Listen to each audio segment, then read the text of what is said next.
Buku Think and Grow Rich, Napoleon Hill. Bab 2. Kemauan titik awal segala prestasi. Langkah pertama menjadi kaya. Ketika Edwin C. Barnes turun dari kereta api pengangkut barang di stasiun Orange, New Jersey, lebih dari 50 tahun yang lalu, mungkin dia mirip gelandangan. Tetapi pemikirannya seperti seorang raja. Ketika dia berjalan dari stasiun kereta api ke kantor Thomas Alva Edison, pikirannya terus berputar. Dia membayangkan dirinya berdiri di hadapan Edison.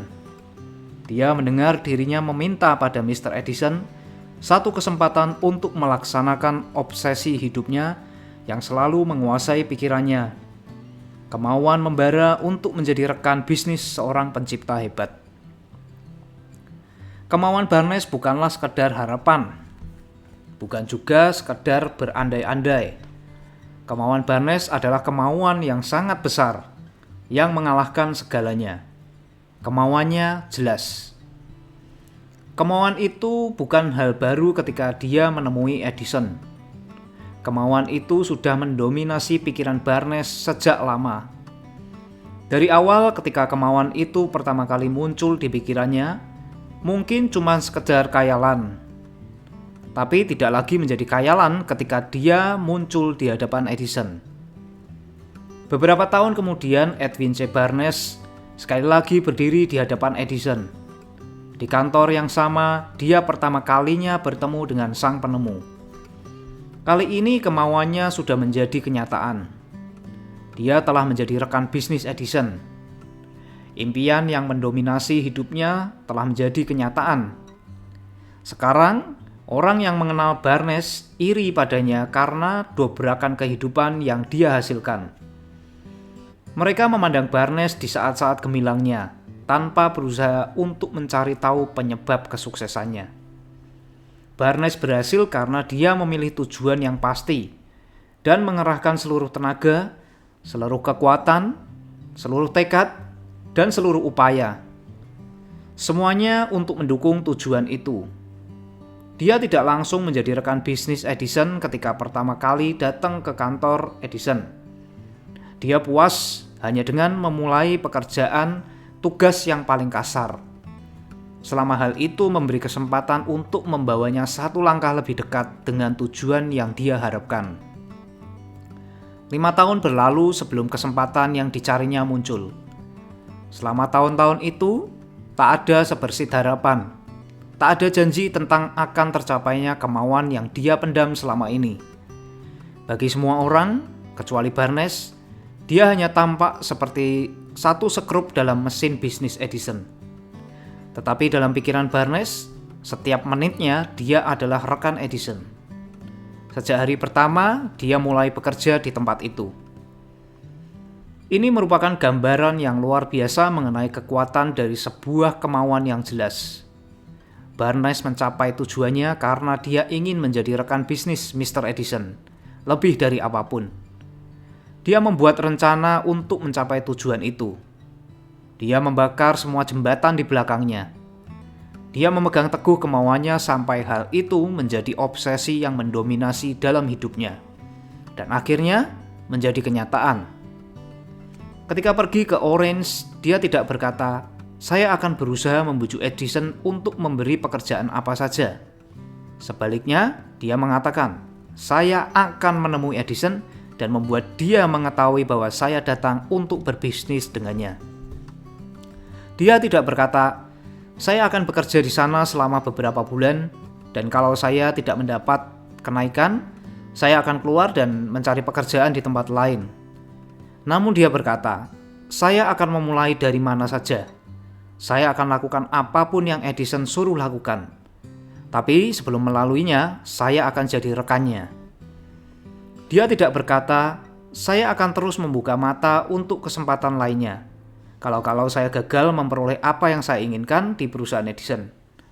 Namun dia berkata, "Hanya ada satu hal di dunia ini yang saya inginkan dengan pasti, yaitu menjadi rekan bisnis Thomas Alva Edison.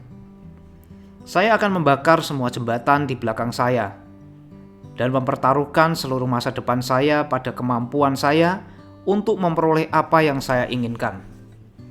Tidak ada jalan yang memungkinkannya untuk mundur. Dia harus menang atau binasa. Itulah kisah sukses Barnes. Pada masa lalu ada seorang pejuang besar menghadapi situasi yang mengharuskannya membuat keputusan untuk memastikan keberhasilannya di medan pertempuran. Dia hendak mengirimkan pasukannya melawan musuh yang kuat, yang jumlahnya melebihi jumlah anak buahnya sendiri. Dia memuat prajuritnya ke dalam perahu, berlayar ke negara lawan, menurunkan pasukan dan peralatan, kemudian memberi perintah untuk membakar semua perahu yang membawa mereka. Di depan para prajuritnya sebelum pertempuran pertama mereka, dia berkata, "Kalian lihat sendiri, semua perahu itu sudah terbakar, yang artinya kita tidak bisa meninggalkan daratan ini hidup-hidup kecuali kalau kita menang. Sekarang kita tidak punya pilihan, kita menang atau binasa." Mereka menang. Setiap orang ingin menang dalam upaya apapun harus bersedia membakar kapalnya dan memutus semua kemungkinan untuk mundur. Hanya dengan berbuat begitu, kita pasti bisa menjaga kekuatan pikiran yang dikenal dengan kemauan membara untuk menang. Unsur pokok bagi kesuksesan. Pada pagi hari setelah kebakaran besar di Chicago, sekelompok pedagang berdiri di State Street, memandangi puing-puing toko mereka yang masih mengepulkan asap. Mereka berunding untuk memutuskan apakah mereka akan mencoba membangun kembali atau meninggalkan Chicago dan memulai lagi di bagian negara lebih memberi harapan. Mereka semua, kecuali satu orang, mencapai keputusan bulat untuk meninggalkan Chicago. Pedagang yang memutuskan untuk tetap tinggal dan membangun kembali tokonya, menunjuk sisa-sisa tokonya dan berkata, "Tuan, di tempat ini juga saya akan membangun toko yang paling besar di dunia. Tidak peduli berapa kali lagi toko itu akan terbakar." Peristiwa itu terjadi lebih dari 50 tahun yang lalu. Toko itu pun dibangun. Sampai sekarang toko itu masih berdiri, merupakan monumen yang menjulang tinggi bagi kekuatan pikiran yang dikenal sebagai kemauan membara. Hal paling mudah yang bisa dilakukan Marshall Field adalah tepat seperti yang dilakukan oleh teman-temannya sesama pedagang. Ketika kehidupan terasa sulit dan masa depan tampak suram, mereka mundur dan pergi ke tempat yang kelihatannya lebih mudah. Perhatikan baik-baik perbedaan antara Marshall Field dan para pedagang lainnya. Sebab perbedaan itu adalah perbedaan yang sama yang membedakan Edwin C. Barnes dari ribuan pemuda lainnya yang bekerja di perusahaan Edison. Perbedaan yang sama yang secara praktis memisahkan semua orang sukses dari para pecundang. Setiap manusia yang telah cukup usia untuk memahami apa arti uang, pasti berandai-andai untuk mendapatkannya. Tetapi sekadar berandai-andai saja tidak akan mendatangkan kekayaan. Kemauan untuk mendapatkan kekayaan dengan kekuatan pikiranlah yang menjadi obsesi. Lalu merencanakan cara-cara dan sarana yang pasti untuk memperoleh kekayaan itu, serta mendukung rencana itu dengan kegigihan yang tidak mengenal kegagalan. Inilah yang akan mendatangkan kekayaan. Metode mengubah kemauan memperoleh kekayaan menjadi padanan finansialnya terkandung dalam 4 langkah yang pasti dan praktis berikut ini. Pertama, tetapkan dalam pikiran Anda berapa tepatnya jumlah uang yang Anda inginkan. Tidak cukup dengan hanya mengatakan, "Saya ingin punya uang banyak." Pastikan beberapa jumlah yang Anda inginkan. Ada alasan psikologis kenapa harus dipastikan. Hal ini akan dijelaskan dalam bab selanjutnya. Kedua, tentukan dengan tepat apa yang akan Anda lakukan supaya mendapatkan uang yang Anda inginkan. Kenyataannya, tidak ada sesuatu yang gratis. Ketiga, tetapkan waktu yang pasti kapan Anda bermaksud memiliki uang yang Anda inginkan. Keempat, buat rencana yang pasti untuk melaksanakan kemauan Anda. Dan mulailah segera. Entah Anda sudah siap atau belum untuk menjalankan rencana itu. Kelima, tulislah pernyataan yang jelas dan ringkas Berapa jumlah uang yang ingin Anda peroleh? Sebutkan batas waktunya. Nyatakan apa yang akan Anda lakukan supaya bisa mendapatkan uang itu, dan jelaskan rencana serta cara-cara untuk mengumpulkannya. Keenam, bacalah pernyataan tertulis Anda keras-keras 2 kali sehari, sekali sebelum Anda tidur di waktu malam, dan sekali setelah Anda bangun tidur pagi hari. Ketika membacanya, lihat dan rasakan serta yakinkan diri Anda bahwa Anda sudah memiliki uang itu. Penting sekali bagi Anda untuk mengikuti instruksi yang dijelaskan dalam keenam langkah tersebut, terutama dalam memperhatikan dan mengikuti instruksi di paragraf ke-6. Anda boleh mengeluh bahwa mustahil Anda melihat diri Anda sudah memiliki uang sebelum Anda benar-benar memilikinya. Disinilah kemauan membara bisa membantu Anda.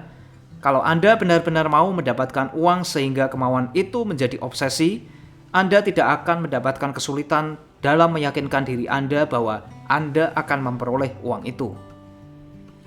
Tujuannya untuk memiliki uang. Anda menjadi begitu bertekad untuk memilikinya sehingga Anda meyakinkan diri Anda sendiri bahwa Anda akan memilikinya. Hanya orang-orang yang sadar akan uang yang bisa mengumpulkan banyak kekayaan. Sadar akan uang berarti pikiran telah dipenuhi oleh kemauan untuk memperoleh uang, sehingga kita bisa melihat diri kita sendiri memiliki uang. Bagi orang-orang yang belum berpengalaman, yang belum pernah diberi pelajaran tentang prinsip-prinsip cara kerja pikiran manusia, instruksi ini mungkin tampak tidak praktis. Tetapi prinsip ini akan membantu semua orang yang tidak yakin akan keampuhan keenam langkah tersebut untuk mengetahui bahwa informasi yang mereka terima berasal dari Andrew Carnegie. Andrew Carnegie memulai karirnya sebagai pekerja biasa di pabrik baja. Walaupun pekerjaan awalnya itu biasa saja, tetapi dia berhasil menggunakan prinsip ini dan memberinya kekayaan yang bernilai lebih dari 100 juta dolar. Mungkin akan lebih meyakinkan Anda jika Anda tahu kalau keenam langkah yang direkomendasikan di sini telah diteliti dengan cermat oleh almarhum Thomas Alva Edison, yang memberikan persetujuannya. Langkah-langkah ini bukanlah sekedar langkah penting untuk mengumpulkan uang, tetapi juga perlu untuk mencapai tujuan pasti apa saja. Langkah-langkah ini tidak memerlukan kerja keras. Demikian pula tidak diperlukan pengorbanan. Tidak ada syarat yang mengharuskan kita melakukan hal-hal konyol atau percaya buta. Untuk menerapkan langkah-langkah ini tidak perlu pendidikan tinggi. Namun, keberhasilan penerapan dari keenam langkah ini membutuhkan cukup imajinasi supaya kita bisa melihat dan memahami bahwa untuk mengumpulkan uang tidak bisa diserahkan kepada peluang, kemujuran, atau keberuntungan. Kita harus menyadari bahwa semua orang yang telah mengumpulkan harta berlimpah mula-mula bermimpi, berharap, berkeinginan, berkemauan, lalu membuat rencana sebelum mereka memperoleh uang. Mungkin saat ini Anda sudah sangat paham bahwa Anda tidak akan mendapatkan sejumlah besar kekayaan, kecuali Anda berusaha untuk memperbesar kemauan untuk mendapat uang dan benar-benar percaya kalau Anda akan memilikinya. Anda juga mungkin tahu bahwa setiap pemimpin hebat dari awal peradaban hingga sekarang adalah seorang pemimpi. Kekristenan adalah kekuatan potensi terbesar di dunia saat ini, karena penemuannya adalah pemimpi yang memiliki visi dan imajinasi untuk melihat realitas dan mental dan spiritual mereka sebelum diubah dalam bentuk fisik. Jika tidak melihat kekayaan berlimpah dalam imajinasi Anda, maka Anda pun tidak akan melihat dalam rekening bank Anda. Dalam sejarah Amerika, tidak pernah ada kesempatan besar bagi pemimpi praktis seperti yang sekarang ada. Keruntuhan ekonomi selama 6 tahun pada hakikatnya telah menjatuhkan semua orang ke level yang sama. Perlombaan baru akan dimulai.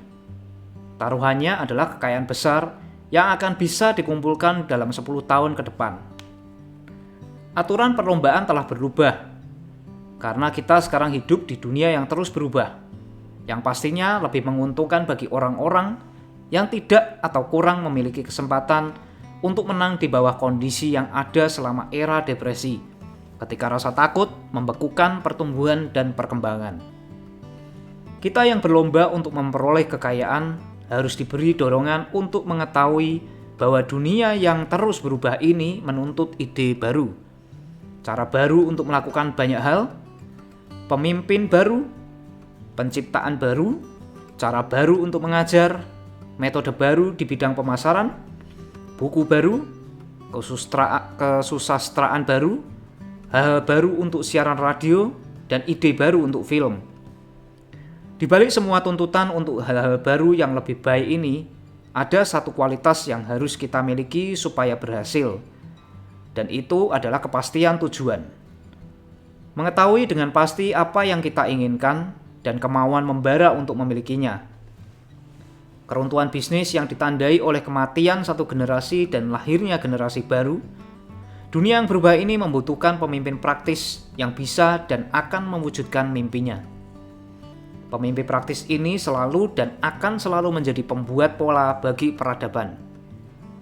Bagi yang mau mengumpulkan kekayaan, ingatlah bahwa para pemimpin dunia selalu orang yang bisa mengendalikan dan menggunakan secara praktis kekuatan yang tidak nyata dan tidak kasat mata dari kesempatan yang belum terlahir, dan mengubah kekuatan atau dorongan pemikiran tersebut menjadi gedung pencakar langit, kota, pabrik, pesawat terbang, mobil, dan semua bentuk kenyamanan yang membuat kehidupan lebih menyenangkan. Toleransi dan pikiran yang terbuka adalah kebutuhan praktis bagi pemimpi saat ini. Orang-orang yang takut dengan ide-ide baru akan gagal sebelum memulai. Tidak pernah ada waktu yang lebih menguntungkan bagi para perintis ketimbang saat ini. Benar, tidak ada tanah tak terjamah yang perlu ditaklukkan, seperti era covered wagon. Tapi ada dunia bisnis, finansial, industri yang luas untuk dibentuk dan diarahkan bersama dengan era baru dan lebih baik. Dalam merencanakan untuk memperoleh bagian kekayaan Anda, jangan biarkan siapapun mempengaruhi Anda untuk merendahkan si pemimpi. Untuk memenangkan pertaruhan besar di dunia yang selalu berubah ini, Anda harus menangkap semangat para perintis di masa lalu, yang impian mereka telah memberi nilai bagi peradaban, semangat yang menjadi nyawa bagi Amerika, kesempatan saya dan Anda untuk mengembangkan dan memasarkan bakat kita. Jangan lupa, Columbus memimpikan dunia yang tak terjamah, mempertaruhkan jiwanya demi keberadaan dunia itu, lalu menemukannya. Kopernikus, seorang astronom hebat, bermimpi tentang kelipatan dunia dan mengungkapkannya. Tidak ada yang menuduhnya tidak praktis setelah dia berjaya. Alih-alih dunia menyembah tempat sucinya. Dengan demikian membuktikan sekali lagi bahwa tidak perlu meminta maaf kalau berhasil. Jangan membuat alibi kalau gagal. Kalau hal yang ingin Anda lakukan itu benar dan Anda meyakininya, terus maju dan lakukanlah. Teruskanlah impian Anda dan tidak usah pedulikan apa yang mereka katakan kalau Anda menemui kekalahan sementara. Sebab mereka mungkin tidak tahu bahwa di setiap kegagalan terdapat benih kesuksesan yang sepadan. Henry Ford miskin dan tidak berpendidikan, bermimpi tentang kereta tanpa kuda. Dia membuatnya dengan alat-alat yang dia miliki, tanpa menunggu situasi yang tepat. Dan sekarang bukti mimpinya itu ada di seluruh dunia. Dia telah membuat lebih banyak kendaraan ketimbang orang lain, karena dia tidak takut untuk mewujudkan mimpinya. Thomas Edison bermimpi tentang lampu yang bisa dinyalakan dengan listrik. Dia memulainya pada saat itu juga untuk menjalankan impiannya. Walaupun dia pun mengalami lebih dari 10.000 kegagalan, dia tetap memegang teguh impiannya sampai dia menjadikannya suatu hal yang nyata. Pemimpi praktis pantang menyerah. Whelan memimpikan sebuah jaringan toko cerutu.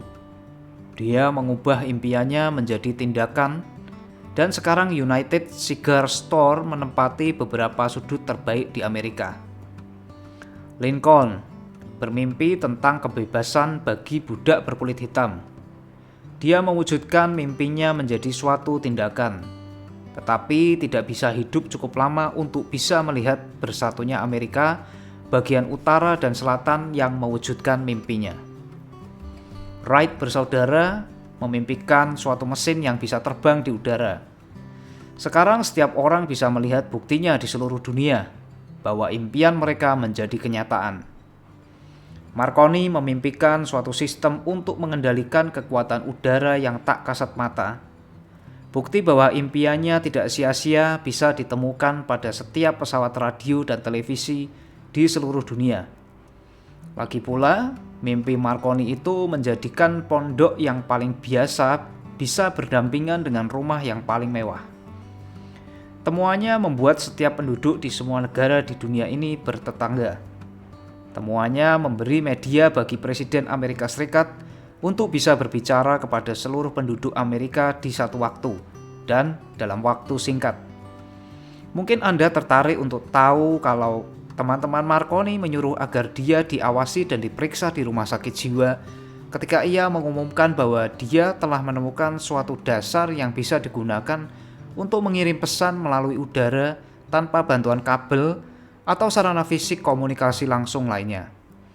Para pemimpi pada zaman sekarang lebih beruntung. Dunia telah terbiasa dengan penemuan-penemuan baru. Dunia telah menunjukkan kemampuan untuk memberi penghargaan kepada para pemimpi yang memberi ide baru bagi dunia. Prestasi tertinggi itu awalnya hanyalah mimpi. Pohon ek itu berasal dari biji pohon ek. Burung menunggu di dalam telur. Dan dalam visi tertinggi dari jiwa, ada malaikat yang bangkit. Mimpi adalah benih dari realitas. Bangun, bangkit, dan tegaskan diri Anda sendiri bahwa Anda pemimpi dunia. Bintang Anda sedang bangkit. Depresi dunia membawa kesempatan yang Anda tunggu-tunggu. Depresi dunia mengajarkan orang-orang tentang kerendahan hati, toleransi, dan keterbukaan pikiran. Dunia dipenuhi oleh banyak sekali kesempatan yang pemimpi di masa lalu tak pernah ketahui. Kemauan membara untuk menjadi seseorang atau melakukan sesuatu adalah titik awal bagi para pemimpi untuk lepas landas. Impian tidak lahir dari sikap masa bodoh, kemalasan, atau kurangnya ambisi. Dunia tidak lagi merendahkan para pemimpi, tidak juga menyebutnya tidak praktis. Jika Anda mengira begitu, pergilah ke Tennessee dan lihatlah apa yang presiden pemimpi telah lakukan untuk memanfaatkan dan menggunakan tenaga air yang besar untuk Amerika. Beberapa tahun yang lalu, mimpi seperti itu tampak seperti hal yang gila. Anda telah kecewa. Anda telah mengalami kekalahan selama depresi. Anda merasa hati besar Anda telah hancur berkeping-keping. Beranilah, karena pengalaman ini telah menempa semangat yang menjadikan diri Anda yang sekarang. Pengalaman adalah aset dengan nilai yang tak ada tandingannya. Jangan lupa juga bahwa semua orang yang sukses dalam hidup mulai dari awal yang buruk dan melewati banyak perjuangan yang mematahkan hati sebelum mereka sampai. Titik balik dalam kehidupan orang-orang sukses biasanya muncul di saat krisis yang memperkenalkan mereka kepada diri mereka yang lain.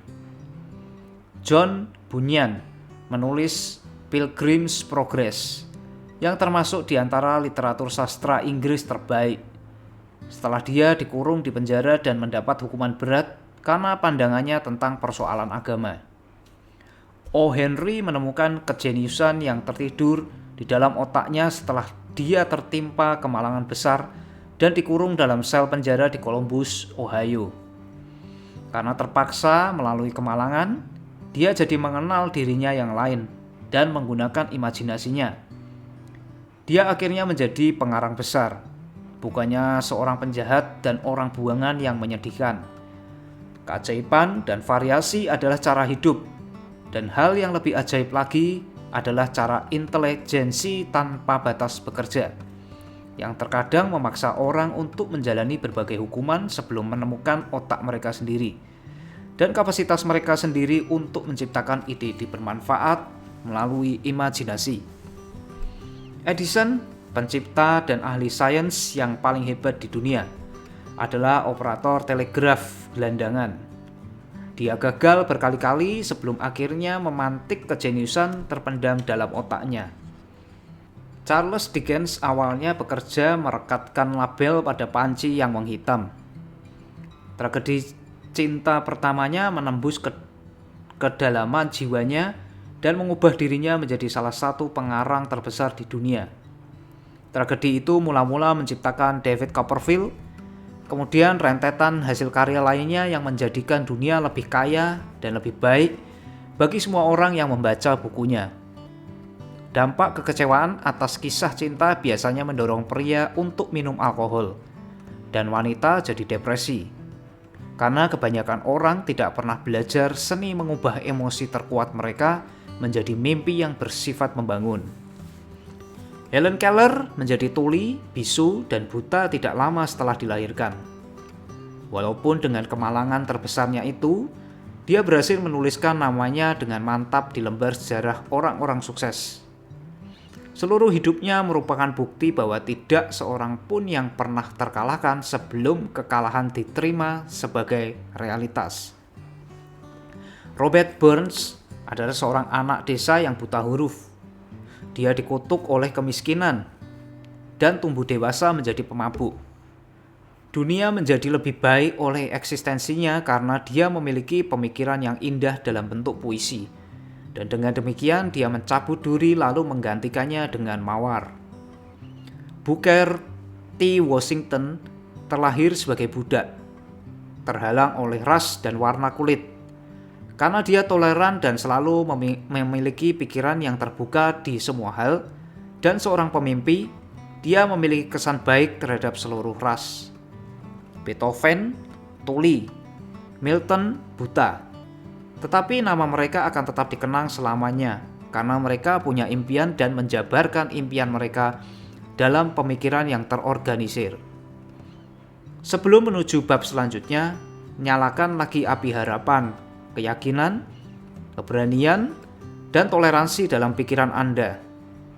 Jika Anda memiliki keadaan pikiran yang seperti ini dan menjalankan pengetahuan prinsip-prinsip yang dijelaskan, hal lain yang Anda butuhkan akan datang dengan sendirinya ketika Anda siap. Emerson menyampaikan pikiran dengan kalimat, setiap peribahasa, setiap buku, setiap pepatah yang membantu dan menenangkan Anda pasti akan kembali lagi melalui jalan yang lurus ataupun berliku. Setiap teman yang tidak memiliki keinginan yang besar, tetapi memiliki jiwa besar dan lembut yang Anda butuhkan, harus mengunci Anda ke dalam pelukannya. Ada perbedaan antara mengharapkan suatu hal dan siap untuk menerimanya. Tidak ada seorang pun yang siap sampai dia yakin bisa memperolehnya. Kekuatan pikiran kita haruslah tentang keyakinan, bukan hanya berharap atau berandai-andai. Pikiran yang terbuka sangat penting bagi keyakinan. Pikiran yang tertutup tidak mengilhami keyakinan, keberanian, atau kepercayaan. Ingat, tidak ada upaya lebih yang diperlukan untuk mencapai kedudukan tinggi dalam hidup, untuk mengejar kelimpahan dan kemakmuran, daripada yang diperlukan untuk menerima penderitaan dan kemiskinan. Seorang penyair besar dengan tepat menyatakan kebenaran semesta melalui bait-bait di bawah ini. Aku minta upah 1 sen kepada hidup, tetapi hidup tak mau membayar lebih. Betapapun aku memohon di sore hari, setelah kuhitung simpananku yang cuma sedikit. Sebab hidup hanyalah pemberi kerja. Dia memberi apa yang kau minta. Tapi begitu kau telah menetapkan upahnya, kerjakanlah tugasnya. Aku bekerja demi upah kerja kasar, hanya untuk tahu dan menyesal bahwa berapapun upah yang kuminta dari hidup akan bersedia membayarnya. Keinginan yang menaklukkan kemustahilan.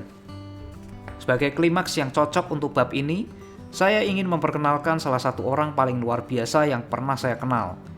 Saya pertama kali melihatnya 24 tahun yang lalu, beberapa menit setelah dia lahir. Dia lahir ke dunia tanpa telinga, dan dokter mengakui ketika dia menyampaikan pendapatnya bahwa bayi itu mungkin akan tuli dan bisu seumur hidupnya. Saya menantang pendapat dokter. Saya berhak untuk berbuat begitu, sebab saya adalah ayah anak itu. Saya juga sudah memutuskan dan menyampaikan pendapat saya, tetapi saya menyatakan pendapat dengan diam-diam, hanya dalam hati. Saya memutuskan bahwa anak saya akan bisa mendengar dan berbicara. Alam bisa memberi saya anak tanpa telinga, tetapi alam tidak bisa mempengaruhi saya untuk menerima realitas itu. Dalam pikiran saya tahu kalau anak saya akan bisa mendengar dan berbicara. Bagaimana caranya? Saya yakin pasti akan ada jalan, dan saya tahu saya akan mendapatkannya. Saya memikirkan kata-kata abadi Emerson. Segala hal yang terjadi mengajarkan kita tentang keyakinan. Kita hanya perlu mematuhi. Ada petunjuk bagi kita masing-masing, dan dengan mendengarkan secara rendah hati, kita akan mendengarkan kata yang tepat. Apa kata yang tepat itu? Kemauan. Lebih dari segalanya, saya mau anak laki-laki saya tidak bisu atau tuli. Dari keinginan itu, saya tidak pernah mundur sedikit pun. Jauh bertahun-tahun sebelumnya, saya pernah menulis, batasan satu-satunya adalah apa yang kita tetapkan di dalam pikiran kita. Untuk pertama kalinya, saya ingin tahu apakah pernyataan itu benar. Di depan saya, di atas tempat tidur, terbaring anak yang baru lahir itu, tanpa indera pendengaran. Walaupun mungkin dia bisa mendengar atau berbicara, seumur hidup dia jelas tampak cacat. Pastinya hal ini adalah batasan yang tidak ditetapkan oleh anak kecil itu dalam pikirannya. Apa yang dapat saya lakukan? Bagaimanapun juga saya harus menemukan cara untuk mencangkokkan ke dalam pikiran anak itu. Suatu kemauan membara saya untuk mencari cara dan sarana yang bisa menyampaikan suara ke dalam otaknya tanpa bantuan telinga. Segera setelah anak itu cukup besar untuk bekerja sama, saya akan mengisi pikiran sepenuhnya dengan kemauan membara untuk bisa mendengar.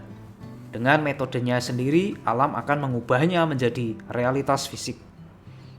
Semua pikiran ini terjadi dalam pikiran saya sendiri, tetapi saya tidak mengatakan hal ini kepada siapapun. Setiap hari saya membarui janji saya buat kepada diri sendiri bahwa anak saya tidak akan bisu tuli.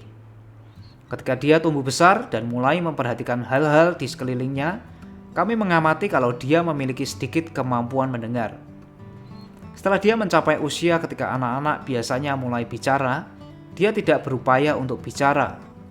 Tetapi kami tahu dari perilakunya bahwa dia bisa mendengar sekilas bunyi-bunyian tertentu. Hanya itu yang ingin saya ketahui. Saya yakin kalau dia bisa mendengar walau hanya sedikit, mungkin dia akan bisa mengembangkan kemampuan mendengarnya yang lebih besar. Kemudian sesuatu terjadi yang memberi saya harapan. Harapan itu datang dari sumber yang sama sekali tidak terduga. Kami membeli sebuah gramafon. Ketika anak saya mendengar musik untuk pertama kalinya, dia sangat senang dan seketika menyukai gramafon itu. Dengan segera dia menyukai beberapa rekaman, di antaranya It's a Long Way to Tipperary. Pernah dia memainkan lagu itu berulang kali selama 2 jam. Dia berdiri di depan gramafon dengan gigi menggigit pinggirannya. Arti penting kebiasaan yang terbentuk sendiri ini tidak jelas bagi kami hingga bertahun-tahun kemudian, karena kami belum pernah mendengar prinsip suara konduksi tulang pada waktu itu.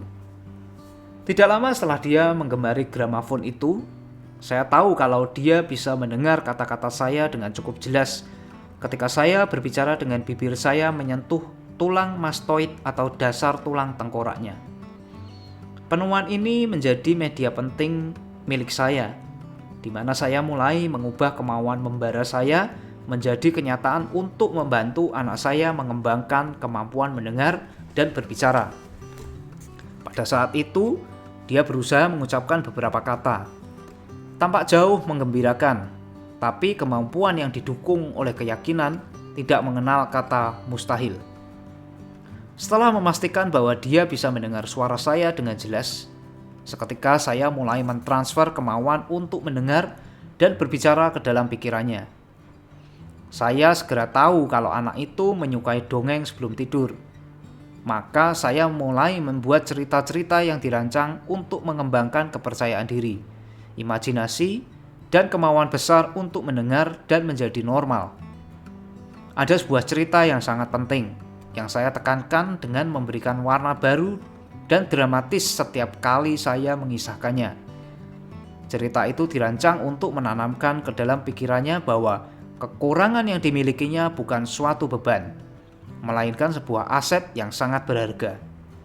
Walaupun kenyataannya semua filosofi yang saya amati jelas-jelas menunjukkan bahwa semua kesulitan mendatangkan benih keuntungan yang sepadan, tetapi saya harus mengakui bahwa saya sama sekali tidak tahu bagaimana kekurangan ini akan menjadi aset baginya.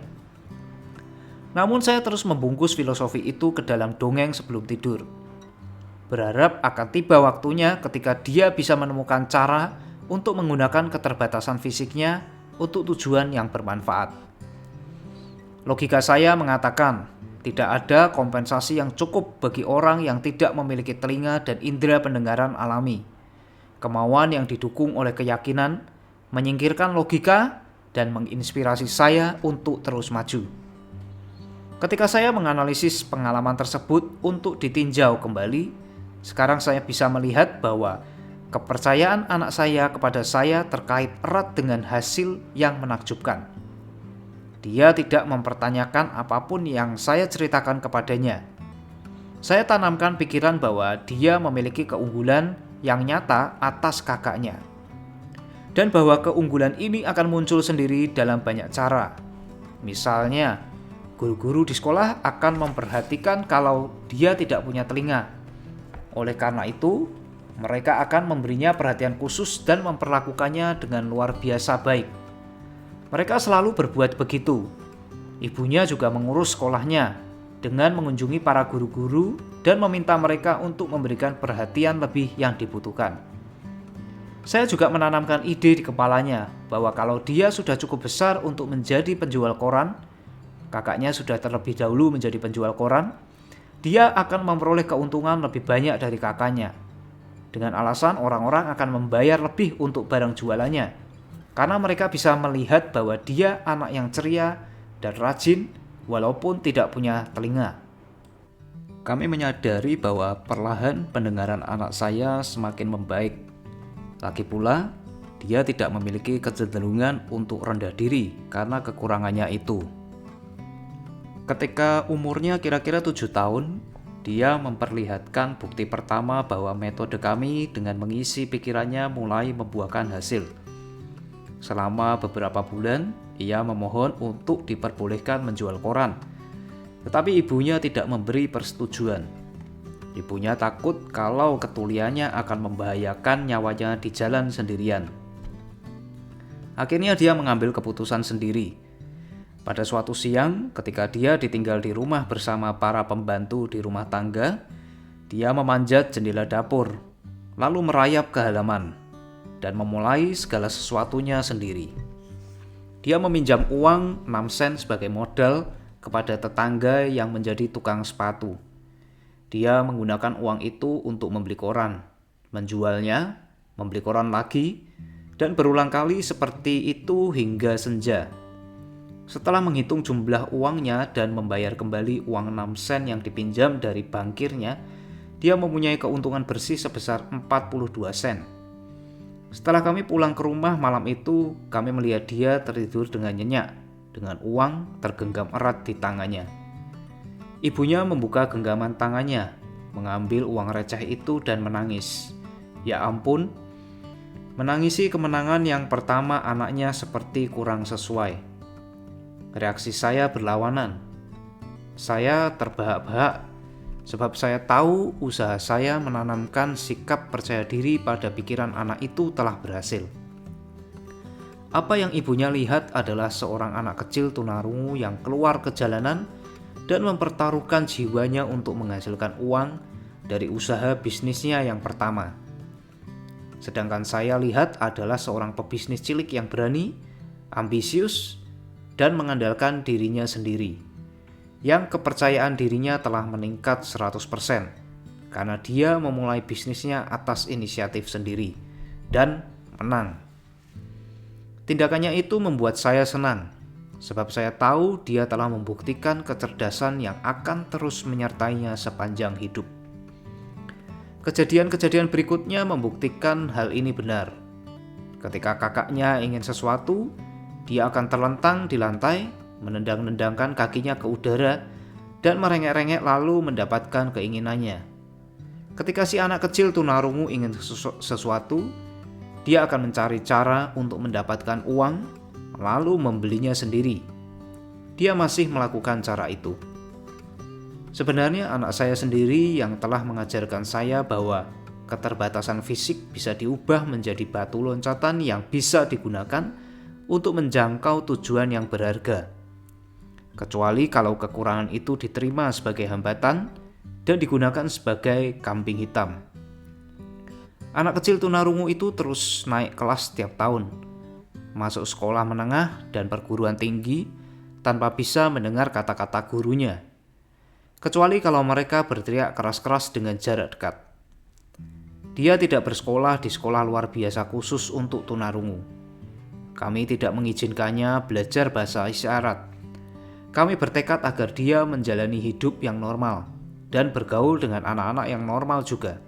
Dan kami mempertahankan keputusan itu walaupun menyebabkan kami terpaksa sering berdebat dengan para pejabat sekolah. Ketika dia duduk di bangku sekolah menengah, dia mencoba alat bantu dengar listrik, tetapi ternyata tidak bermanfaat baginya. Karena kami percaya kondisi anak itu saat masih berusia 6 tahun yang ditemukan oleh Dr. J. Gordon Wilson dari Chicago. Ketika dia melakukan operasi di salah satu sisi kepala anak itu, dia menemukan kalau ternyata tidak ada tanda-tanda indera pendengaran alami di kepalanya. Selama minggu terakhir di perguruan tinggi, 18 tahun setelah operasi, sesuatu terjadi yang menandai titik balik paling penting dalam hidupnya. Kebetulan dia memiliki alat bantu dengar baru yang dikirimkan kepadanya untuk dicoba. Dia tidak segera mencobanya karena pernah kecewa dengan alat yang serupa. Akhirnya dia mengambil alat itu dan dengan asal-asalan memasang alat itu di kepalanya.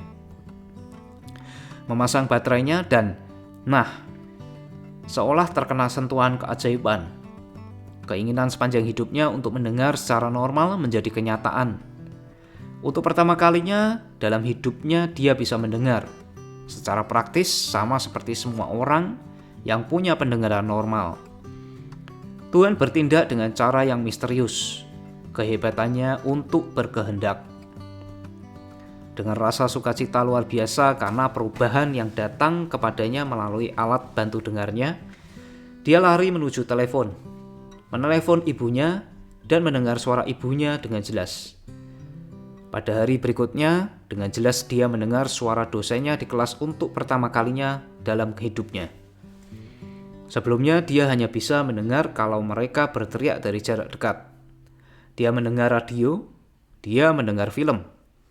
Untuk pertama kali dalam hidupnya dia bisa bercakap-cakap secara bebas dengan orang lain, tanpa mereka harus berbicara keras-keras. Sungguh dunianya berubah. Kami telah menolak untuk menerima kesalahan alam, dan dengan kemauan yang gigih, kami telah mempengaruhi alam untuk memperbaiki kesalahan itu, melalui satu-satunya sarana praktis yang ada. Kemauan telah mulai memberi hasil, tetapi kemenangan belumlah lengkap. Anak itu masih harus menemukan satu cara yang pasti dan praktis untuk mengubah kekurangannya menjadi sebuah aset yang bernilai. Hampir tidak menyadari arti penting apa yang sudah dicapainya dan sangat gembira dengan penemuan barunya mengenai dunia suara, dia menulis surat kepada pabrik pembuat alat bantu dengar itu lalu dengan antusias menceritakan pengalamannya. Sesuatu dalam suratnya mungkin bukan yang tertulis dalam kalimatnya, tetapi apa yang tersirat di balik kalimat itu yang menyebabkan perusahaan itu mengundangnya ke New York. Ketika sampai, dia diantar berkeliling pabrik, dan ketika bercakap-cakap dengan Chief Engineering, anak saya menceritakan kepadanya mengenai dunianya yang berubah. Suatu firasat, ide, inspiratif apapun itu yang berkelebat dalam pikirannya. Dorongan pemikiran inilah yang mengubah kekurangannya menjadi aset yang ditakdirkan untuk memberi manfaat baik dari sisi keuangan maupun kebahagiaan bagi ribuan orang di masa yang akan datang. Ringkasan dan substansi dorongan pemikiran tersebut adalah keterbatasan fisik ini terjadi pada dirinya, sehingga dia bisa membantu jutaan orang tunarungu yang menjalani hidup tanpa alat bantu dengar, dengan menemukan cara untuk menceritakan perubahan dunianya kepada mereka. Akhirnya dia memutuskan untuk membaktikan sisa hidupnya untuk membantu orang-orang dengan kesulitan pendengaran. Selama sebulan penuh, dia melakukan penelitian secara intensif, dan dalam kesempatan itu, dia menganalisis seluruh sistem pemasaran pabrik pembuat alat bantu dengar itu. Selanjutnya, dia menciptakan cara-cara dan sarana komunikasi dengan orang-orang tunarungu di seluruh dunia untuk berbagi tentang perubahan dunia yang baru saja ditemukannya. Setelah hal itu selesai, berdasarkan penemuannya itu, dia lalu menulis suatu rencana untuk 2 tahun ke depan. Ketika dia mempresentasikan rencananya kepada perusahaan itu, dia langsung diberi sebuah kedudukan untuk melaksanakan ambisinya.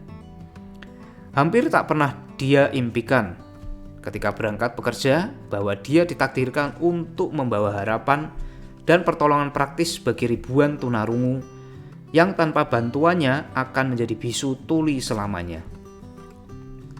Tak lama setelah dia menjadi karyawan di perusahaan alat bantu dengar itu, dia mengundang saya menghadiri kelas yang diadakan oleh perusahaan untuk mengajari cara dengar dan bicara orang bisu tuli. Saya belum pernah mendengar bentuk pendidikan seperti itu, sehingga saya menghadiri kelas itu dengan skeptis tapi juga berharap bahwa waktu saya tidak akan terbuang sia-sia. Di sana saya melihat suatu demonstrasi yang memberi saya visi besar atas apa yang telah saya lakukan untuk membangkitkan dan menghidupkan pikiran anak saya untuk memiliki kemauan bisa mendengar dengan normal. Saya melihat orang-orang bisu tuli itu benar-benar diajari untuk mendengar dan berbicara melalui penerapan prinsip yang sama yang pernah saya gunakan lebih dari 20 tahun yang lalu untuk menyelamatkan anak saya dari bisu tuli. Dengan demikian, melalui putaran aneh roda takdir, saya dan anak saya, Blair, telah ditakdirkan untuk membantu mengoreksi bisu tuli bagi yang belum lahir. Karena hanya kami, setahu saya, orang yang dengan pasti menetapkan fakta bahwa bisu tuli bisa dikoreksi, sehingga menempatkan kehidupan normal kepada orang-orang yang menderita kekurangan ini. Koreksi ini telah berhasil dilakukan oleh 1 orang, dan akan berhasil dilakukan oleh lebih banyak orang lagi. Tidak ada keraguan lagi dalam pikiran saya bahwa Blair pasti akan menjadi orang bisu tuli seumur hidupnya. Seandainya saya dan ibunya tidak berhasil membentuk pikirannya seperti yang telah kami lakukan. Dokter yang membantu kelahirannya memberitahu kami kalau bayi kami mungkin tidak akan pernah mendengar atau berbicara. Beberapa minggu lalu, Dr. Irving Voorhees, spesialis ternama untuk kasus semacam itu, memeriksa Blair secara menyeluruh. Dia terkejut ketika tahu seberapa baik anak saya bisa mendengar dan berbicara, dan mengatakan pemeriksaannya menunjukkan bahwa secara teoritis anak itu tidak akan bisa mendengar sama sekali. Tapi anak saya bisa mendengar, walaupun faktanya gambar X-ray menunjukkan kalau dia tidak memiliki saluran di tengkoraknya atau apapun itu dari letak telinga yang seharusnya menuju otaknya. Ketika saya menanamkan dalam pikirannya kemauan untuk mendengar dan berbicara serta hidup seperti orang normal, bersama dengan dorongan itu, terdapat suatu pengaruh ajaib yang menjadikan alam sebagai pembangun jembatan dan merentangi jurang kebisuan antara otaknya dengan dunia luar, dengan sarana yang para spesialis kedokteran paling ahli pun tidak sanggup tafsirkan. Tidak benar jika saya mencoba menduga cara kerja alam atas keajaiban ini.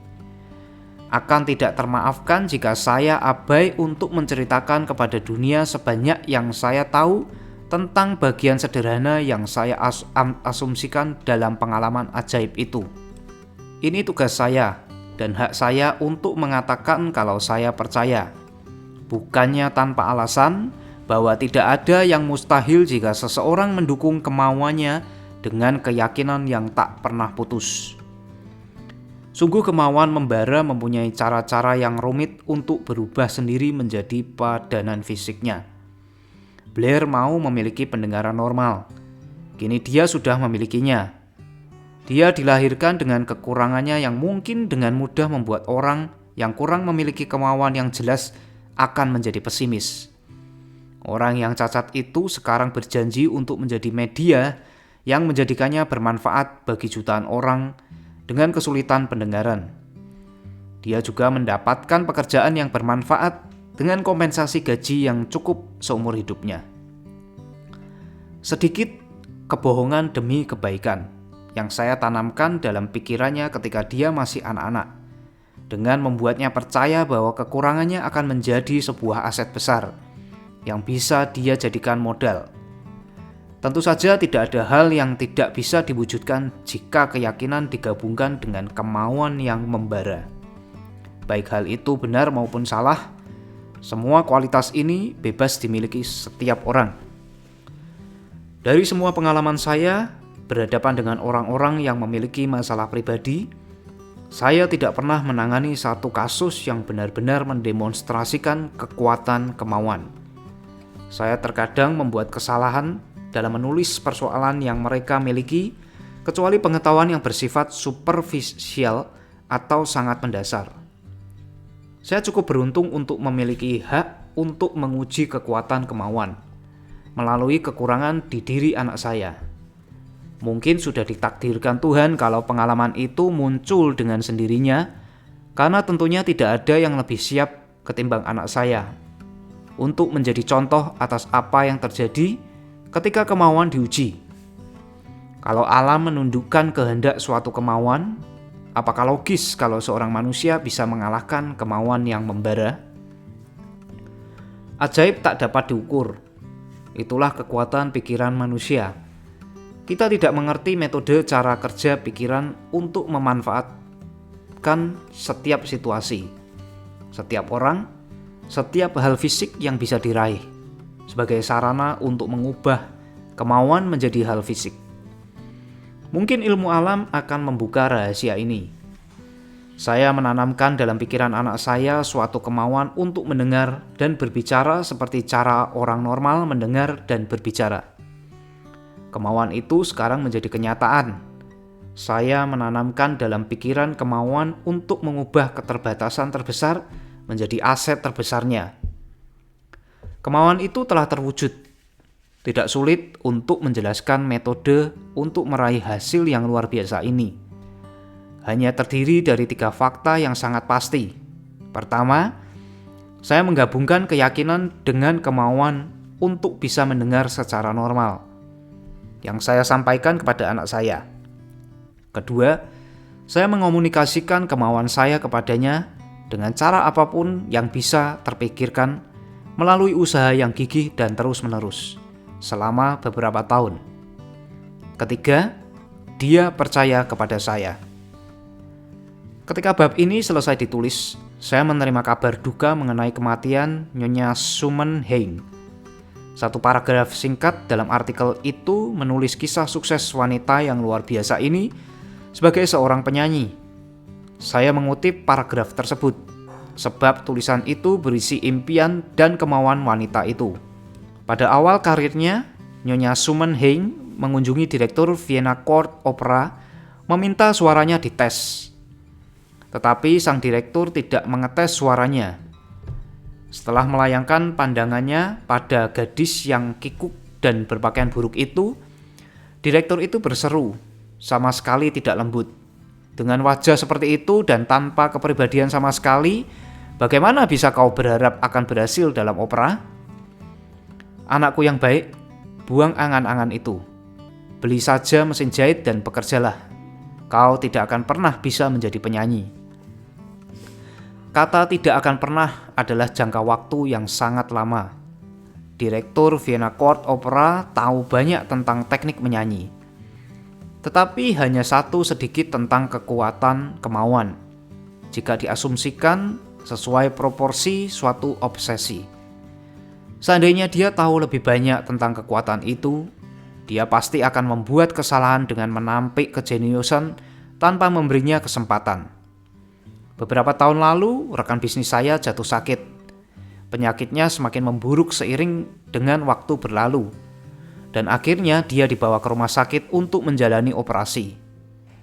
Sebelum dia didorong ke dalam ruang operasi, saya memandangnya.